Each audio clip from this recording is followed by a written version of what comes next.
off. Hi, John and Rosa. Hi, John. Hi, Rosa. Let's see. I think it's zoomed in. I'm not sure. Is it zoomed in? No, it's not. But we're recording, so let's keep going. No, So, anyway, I'm in the process of sort of doing a little bit of a reorganization here to deal with, I feel like making the class a little bit better. The checklist is one of those things.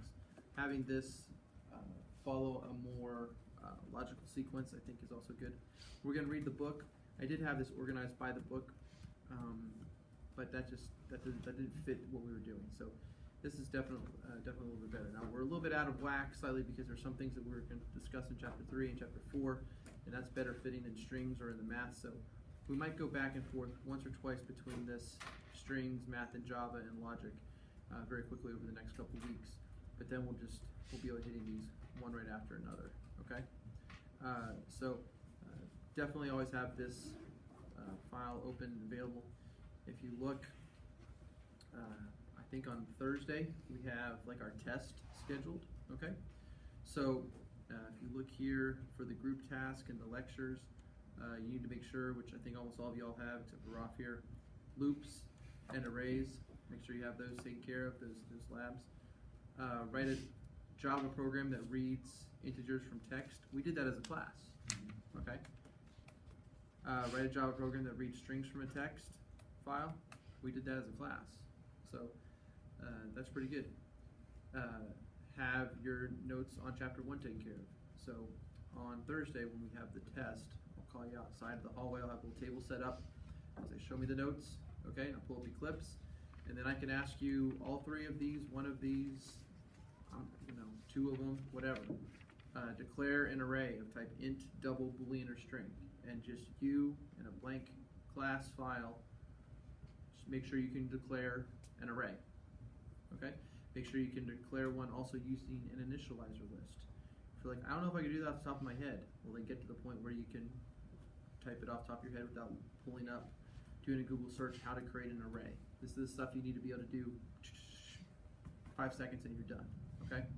And then use a for loop to print out an entire array. So if you can do all 3 of those tasks, and all 3 of those should be able to be completed within a minute, maybe 2 minutes, then that'd be 100. 2 out of 3, 66, 1 out of 3, 33, that kind of thing. Okay? So that'll wrap up our loops, arrays, and file input. All of this stuff is in the notes in the Java syntax review section. Okay? Looking at the logic, the way that I've kind of got this work set up, obviously we've got your 10 programs on CodingBat. Then you're going to choose 5 of those. When it comes time for the test, then I'll choose 2 of those 5. We're going to write a program, or we'll study something about the short circuit evaluation. We'll talk about that today. Filling out truth tables, also talk about that today. Something called De Morgan's laws, and hopefully we'll also get to the distributive property of logic. If we don't get to some of those, then we'll push those back to another lecture, possibly next week. And these are what I'm calling the solo tasks, the stuff that you have to be able to do on your own. So when I'm having this lecture, it's a good idea if you want to have this open and say, Mr. Goddard, you're going to expect us to explain the difference between and or. What do you mean? What is that difference? And I'll say again, well, and is when they're both true, or is when one or the other is true, or both. Something like that. That's the type of answer that I'm looking for. Or you might say, Mr. Goddard, you said we would apply De Morgan's laws to the logic expression, but we haven't done that. You just told us what the De Morgan's laws are. And I'll be like, oh, okay, right. Let me show you how to do that. So you can, all of this is fair game for that test. Make sure that you know how to do all these, and if you're not sure, you need to ask me. That's sort of like my promise to you. It's only going to be these items. I've been doing this with my robotics class, my engineering class. It's been working out pretty good, having these little solo tests. I've got here on this tab the CodingBat logic, and then we do need to hit some CodingBat string and arrays practice, because we haven't. I feel like y'all need to try and be told yes or no. Try, yes or no. Try, yes or no. And the best way of doing that and getting locked solid on string and arrays is with CodingBat. So we've got 10 programs with strings, 10 programs with arrays, and then we'll have a quiz on that. Okay? I know I talked about file input and stuff like that, but there's not going to be a test on getting input from the file. That's just something, that's a skill that we will use later on. Okay? Any questions about all this stuff? Just kind of looking at how we're setting up the class. Okay, so what I'm going to do now is we're going to talk about logic. So the things that we're going to cover today, just a quick review on what the logic operators are and what those truth tables look like. Then we're going to go to talk about something called the short circuit evaluation. We're also going to talk about De Morgan's laws, and I don't have it on here, but also negating a statement. And like I said, if time, we'll also hit something called the distributive property of and over or, and the distributive property of or over and. Okay? So, let's go. Truth table. So with logic, we have 3 symbols: not, and or. Okay? So, if you need paper, oh, you guys already have it, which you're great. Not true is false, and not false is true. What about and? Alex, in your own words, what does and mean in terms of Java? Let me ask you a better question. When is an and statement true?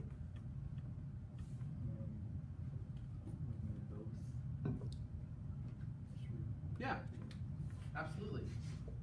True when both are true.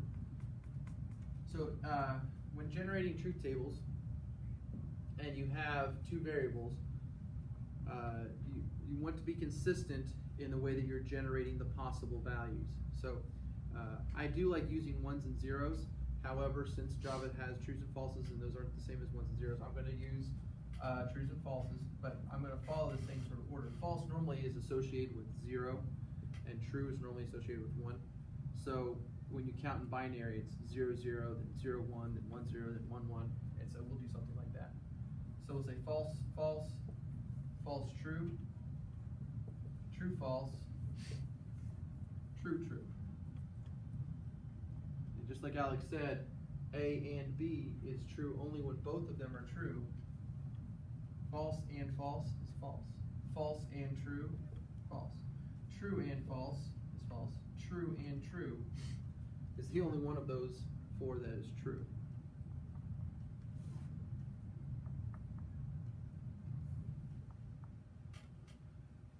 All right, Rolf. In your own words, when is an A or B statement true? When either one of them is true. Okay. True when either is true. Or when both of them are true, right? Which I guess that's kind of the idea. So this first situation here, false, false, false, false or false is false. False or true, ding, ding, ding. True. True or false, ding, ding, ding. I got a true in there.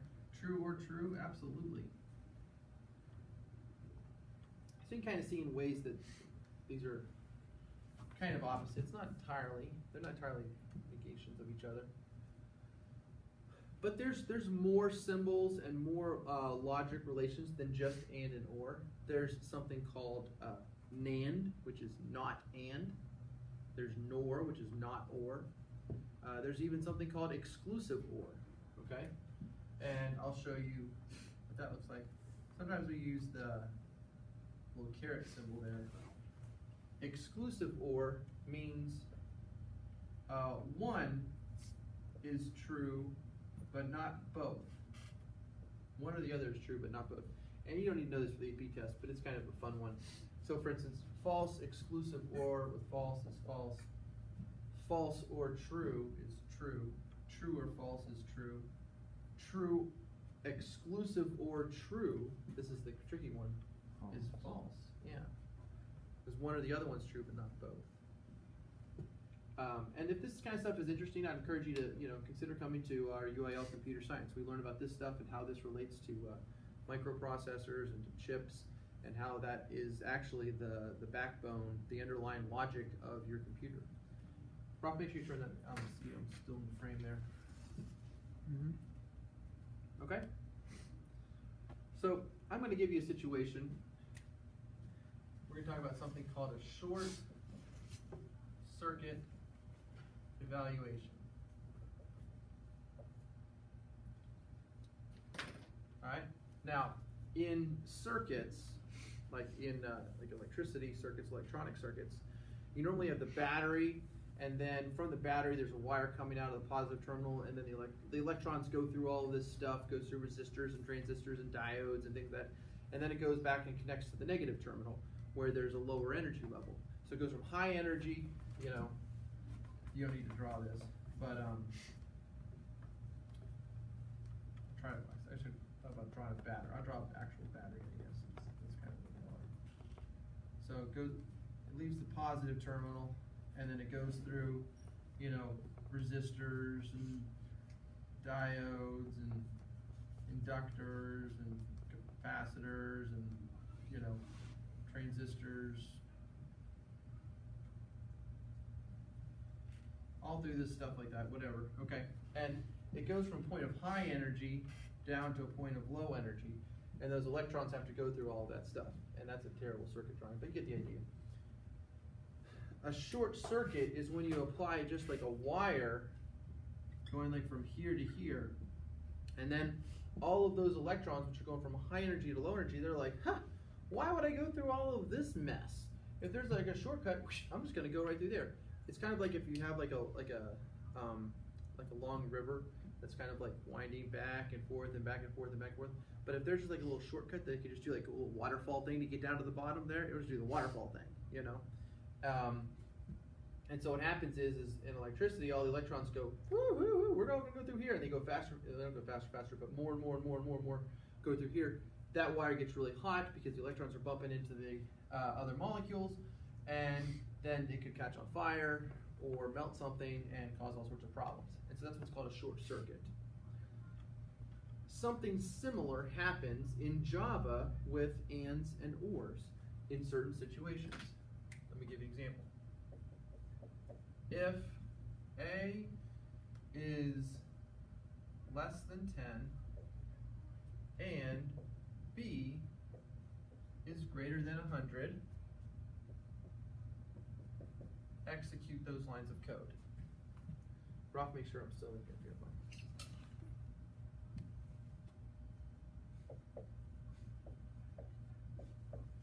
All right.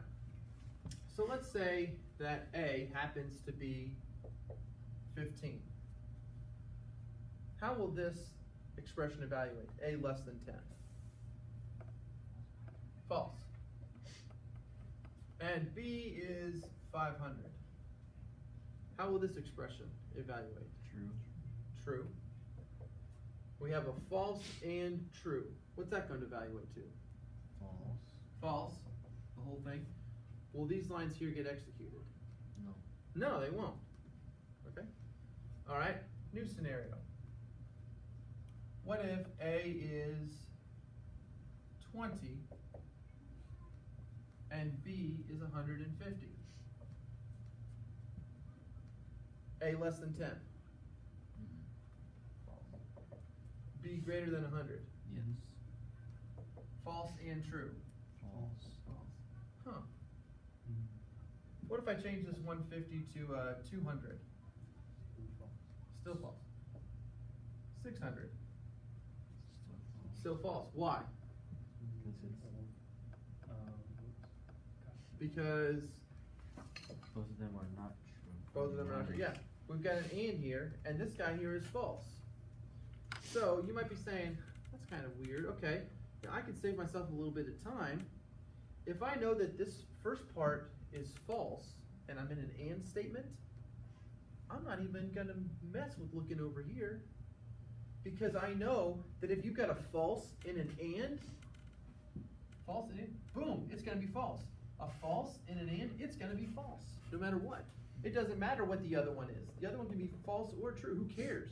If you've got a false and, it's going to be false. Does that make sense? So the Java developers realized that, and they said, okay, if this part right here happens to be false, we're skipping out. We're not even going to look at this part. So it's like a short circuit. So if the first part in an AND statement is false, then the second part is ignored. And the if block skipped.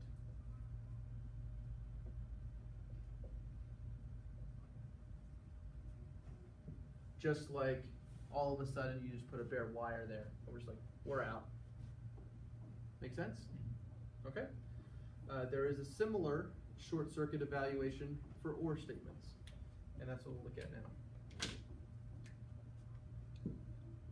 So I'll say if A is less than 10 or B is greater than 100. And then we have some lines of code.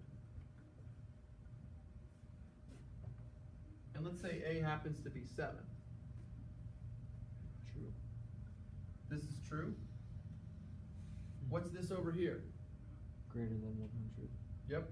And I would say, who cares at this point?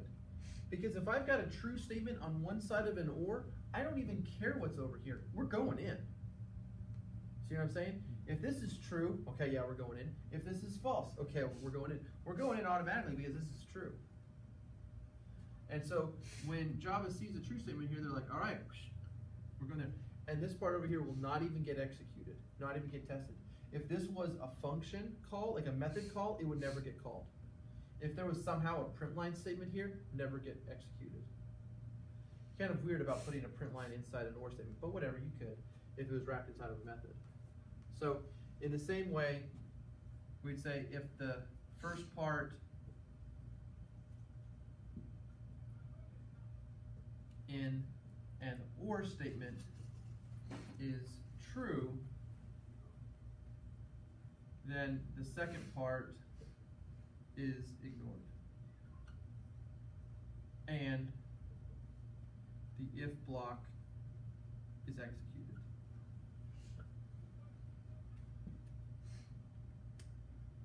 And you can see why it's called a short circuit.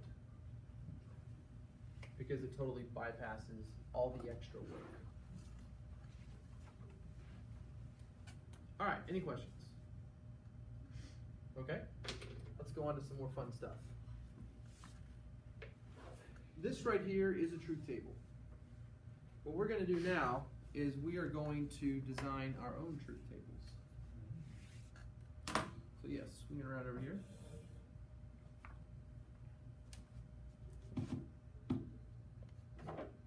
So what we're going to evaluate is A and A or B. We're going to evaluate whether that's true or false. You ready? Let's go. And here's how we're going to build it.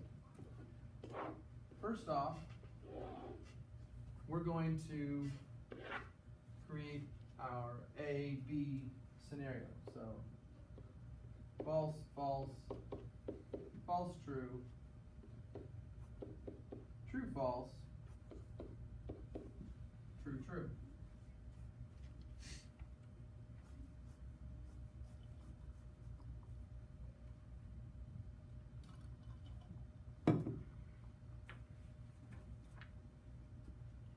So it's kind of like math. Then we're going to look at this part right here. A or B. And we already saw what that looks like. That's going to be false, true, true, true. And now what we'll do is we'll compare and look at the whole thing. A and A or B. So we're only going to use this thing once. So I'll go ahead and circle the ones that we're interested in. So I'm going to take the A column, the A or B column, and I'm going to AND them together. So Rolf, call it out to me. False and false. False. False and true. True. No. False and true is going to be false. Because remember, and is only true when both of them are true. Okay. So I've got a false and a true. False. False. True and true. True. True and true. True. There you go. Come on now. Alright. Now, Alex.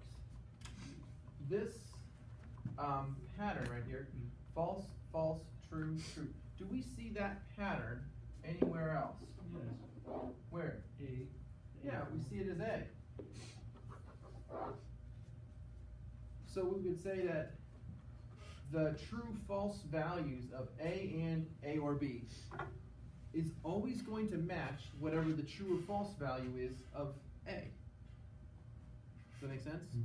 No matter what A is, A or B is matching it. True? A and B is also true. Okay? So we don't actually, in logic, we wouldn't say this. We wouldn't say A or B is equal to A. Instead, what we do is we say A or B is logically equivalent to A. And all that means is they have the same truth values.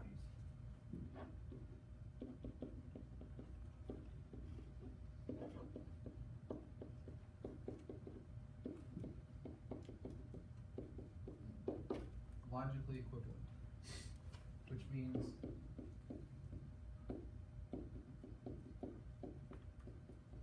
same truth values at the same time. I don't think y'all discussed this in geometry, did you? Maybe not. Okay, that's fine. It depends on your geometry teacher. It makes for good geometry, so I think it's kind of fun. It also helps you understand computer science. But okay. What I'm going to do now is I'm going to give you gentlemen each a truth table that you are going to evaluate. All right. So actually, maybe I'll let y'all work it together here. A or A and B. It's actually very similar to what we just did. Like got the ands and or switched. So go ahead and generate a truth table there. And I will generate another truth table over here.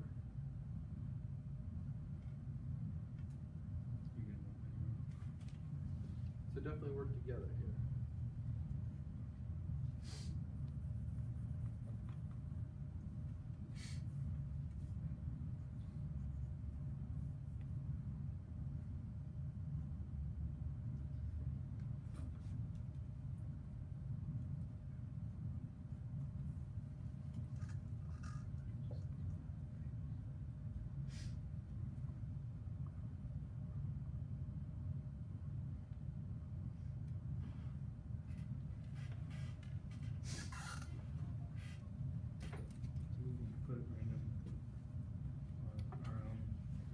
Yeah, but I would make it follow this same pattern. False, false, false, true, true, false, true, true.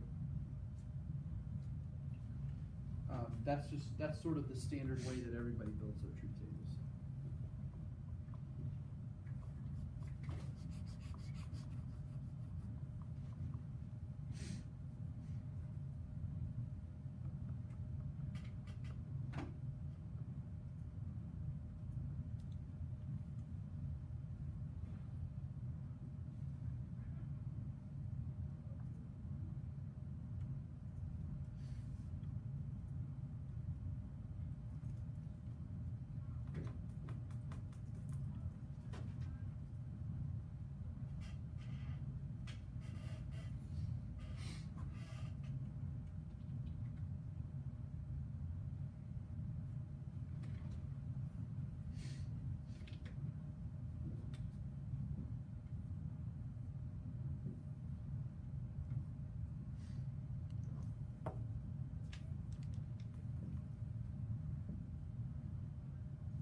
Alex, what do you have here? Call out to me, just going down the column here for A and B.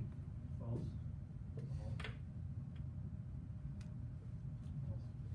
False. True. Alright.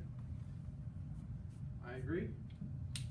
And then we're going to connect that with A under an OR statement. Raf, call them out to me. False. Yep. False. Yep. True. Yep. False. True. Which one? True. True or true? True. I agree. Does that match anything? The first one. Yeah, it does actually. Yeah, so we could say that A or A and B is logically equivalent to A. Means they have the same truth values. What about this one? Not A. I wonder. So here's A and here's not A. So when A is true, not A is False. when A is false, not A is True. So not A,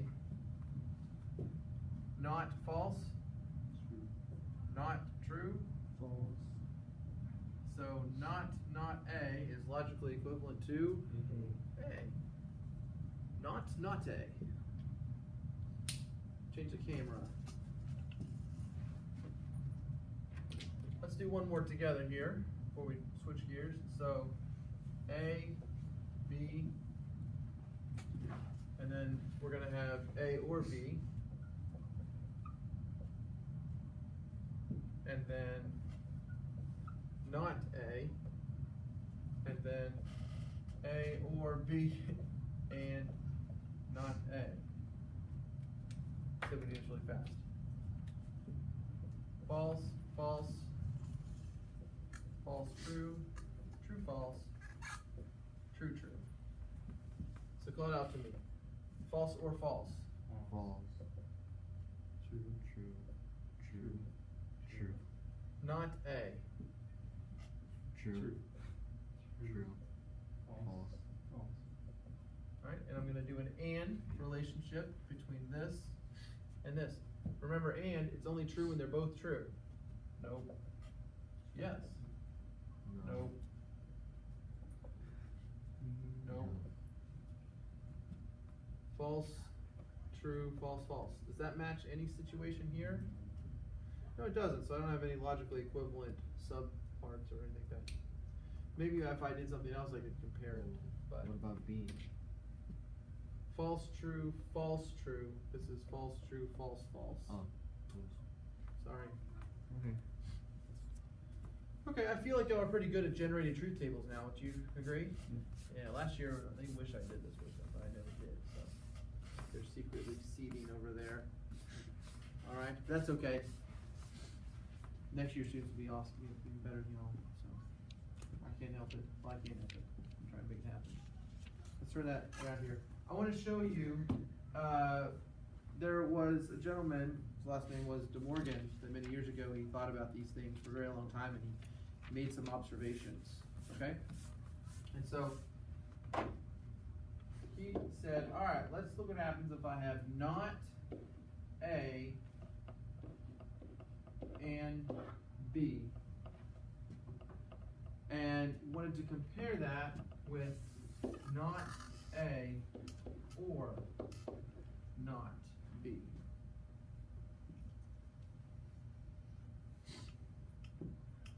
Alright, so here we go. So we've got our situations. A, B, A, and B, and then not A and B. And we'll slow it out here. False, false, false, true, true, false, true, true. Alright, and then we've got the ands. So we know and is the false, false, false, true situation. And then not and, it actually has a technical name, it's called NAND. Everything gets negated, so this becomes true, true, true, false.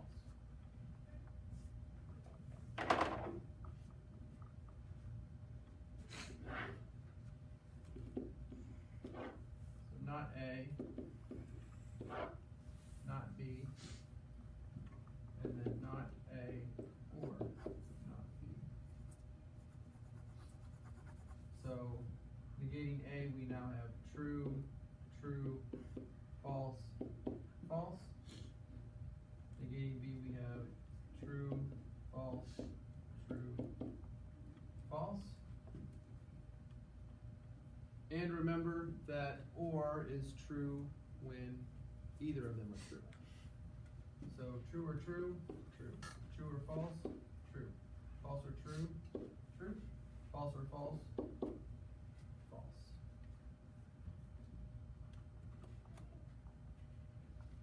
And now what do you notice about the truth values here and here? True. They're the same. They are for the same situations of A and B. And so therefore, not A and B is logically equivalent to not A or not B.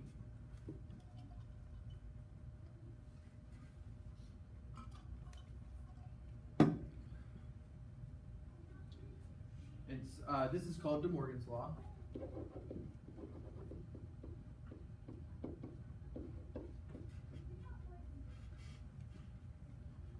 And you're like, okay, well, how am I supposed to memorize that? Well, there's a trick. Good old distribution.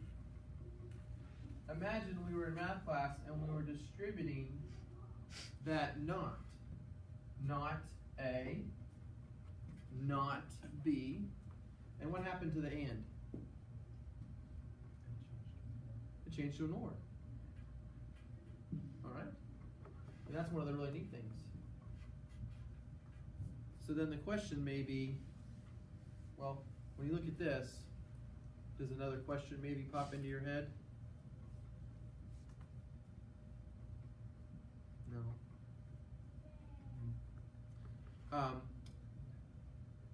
Maybe you're wondering if it works the other way around. Maybe, what if I have or inside here? Yeah, that's right, Rob. That's exactly what I was thinking. You were going to wonder. Not A or B. If what we're thinking might be the case is the case, what do you think I'm going to put over here? What might be what's the contender if I use that distribute? Not A or not B. I agree with the not A. I agree with the not B. What's going to be in the middle? Probably and. Maybe an and. We'll find out if De Morgan works in this line as well. So A, B, A or B, and then not A or B. False, false, false, true, true, false, true, true. We know that the OR pattern is false, true, true, true. And not OR has a technical name, NOR. Anyway, I won't bother about that. Becomes true, false, false, false.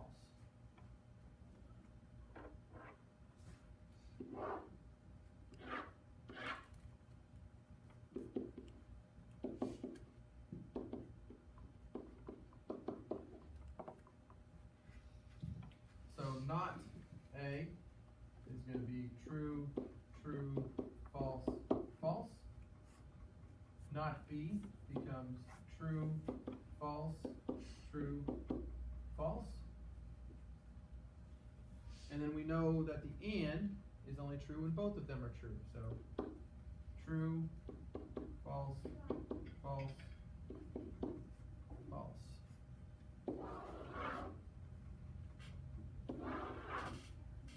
And what do you know? They are the same. Therefore, we wouldn't say equal, we would say logically equivalent. Meaning the truth values are the same at the same time, given for those same inputs. Alright, and that's De Morgan's law, both of those combined. Not A and B is equivalent to not A or not B, and not A or B is logically equivalent to not A and not B. Alright, let me show you in a minute a way that we can apply this fact. But before I do, I need to talk very briefly about negating an expression.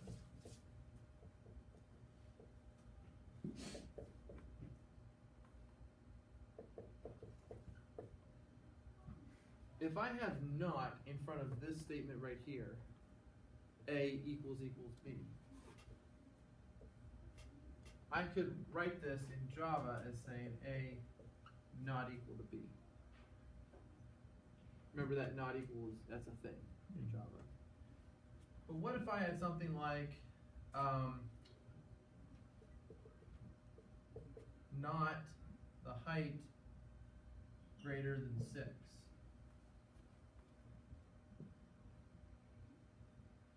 So the height is not greater than 6. What's another way that I can write that? Height is It's not greater than 6. Height is not greater than 6. Okay, I could, but in Java I can't do that. There's no simple No. verb. What about you put the exclamation mark after? Yeah. Can't do that. No? Oh. Nope. Good guesses. What is the negation of greater than? less than maybe. Close. If I'm looking at all the values that are not greater, Less than and equal to. less than or equal to. Yes. Okay. What if I had not distance is less than 20? How far it is? Well, it's not less than 20 miles. What's another way of saying it's not less than 20? Height is less than or equal to. It's Greater. not less than. Okay, say it again. Greater than. or Greater equal than. It's greater than or equal to 20. If it's not less than 20, that means it must be greater than or equal to 20. Okay? So here's how De Morgan's law can make complex things a little bit simpler. So you might say not temperature greater than or equal to 65 and distance less than 2. That's kind of hard to get your mind wrapped around. It's not this and this, okay? Okay. But with De Morgan's law, we know that we can distribute that not like so, where we will negate this sentence right here. So that what's the negation of temp greater than or equal to 65? Temperature is less than or equal to. It's just going to be less than. Less than 65. Mm-hmm. The and becomes an or. Distance is greater than 2. Greater than or equal to 2. And I think you'll agree that this is an easier sentence to understand. The temperature has to be less than 65 degrees outside, or the distance has to be greater than 2 miles in order for this to run properly, or something like that. Okay? However, sometimes when things are told to you, it when you're initially writing it, this sentence right here might be the way that it's kind of explained to you. Well, it's not this, and it's not and this, or whatever. But when we want to simplify it, it ends up being a little bit simpler and easier to read if we write it in this manner. Okay, or vice versa. To show you another example. Well, that's the only example I do have. You could say not str dot equals I or num equals 7. So you could apply that not to negate str equals, you just put not str equals I. The or becomes an and the num equals 7 becomes num not equal 7. So there you go. That's the full-fledged deal there. How to apply De Morgan's law, specifically with negating expressions. Okay. There's one more thing that we need to discuss, and that's the distribution property of and over or. Also, the distribution property of and of or over and. It's not very difficult. It just takes maybe about 5 or 6 minutes, but we only have about 1 or 2 minutes. Okay. So let's take this 1 or 2 minutes and tell me. Let's wrap this up. What did we talk about today, gentlemen? Negating expressions. Okay. What else? We talked about De Morgan's law. What are some of the things that we did? The truth tables. Yep, we made some truth tables. And there was something else that we talked about.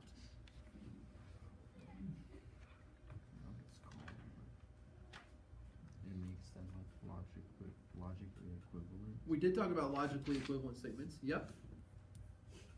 We talked about quite a lot today. I'd also tell you also short circuit evaluation when that second part isn't evaluated at all. Okay? All right. Good talk. Thanks for watching. Bye, John. Bye, John. Bye, Rosa. Bye.